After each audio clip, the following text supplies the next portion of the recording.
तराडीच्या Burani agro दुकानातून 51,000चा प्रतिबंधित गुटखा जप्त. अन्न व औषध प्रशासनाची धाड. दुकान चालकाविरुद्ध गुन्हा दाखल.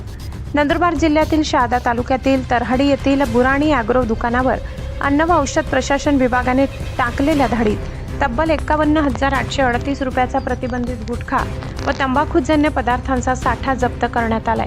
या प्रकरणी दुकान चालकाविरुद्ध शहादा पोलीस ठाण्यात गुन्हा दाखल करण्यात आलाय.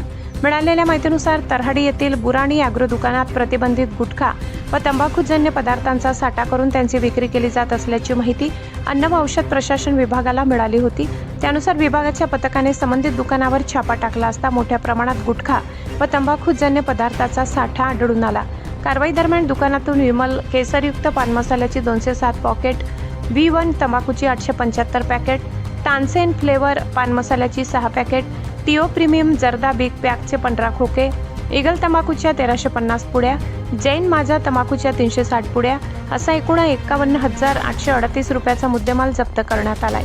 या प्रकरणी तराडी येथील हुसेन हातिम अली बोहरी वय 42 यांच्या विरुद्ध अन्न सुरक्षा व मानके कायदा 2006 मधील विविध कलमासह भारतीय न्याय संहितेच्या संबंधित कलमान्वये गुन्हा दाखल करण्यात आलाय. याबाबत अन्न सुरक्षा अधिकारी तुषार किशोर देवरे यांनी शहादा पोलीस ठाण्यात फिर्याद दिली असून त्यानुसार आरोपी विरुद्ध कायदेशीर कारवाई सुरू करण्यात आली. या कारवाईमुळे परिसरातील तंबाखू गुटखा जन्य पदार्थांची अवैध विक्री करणाऱ्यांमध्ये खळबळ उडाली असून अशा प्रकारच्या अवैध व्यवसायावर प्रशासनाने आणखी कठोर कारवाई करावी अशी मागणी नागरिकांकडून करण्यात येत आहे. या गुन्ह्याचा पुढील तपास पोलीस उपनिरीक्षक प्रदीप सिंग राजपूत करीत आहेत. आशापुरी न्यूजसाठी मुख्य संपादक लाला चव्हाण यांचा ग्राउंड रिपोर्ट.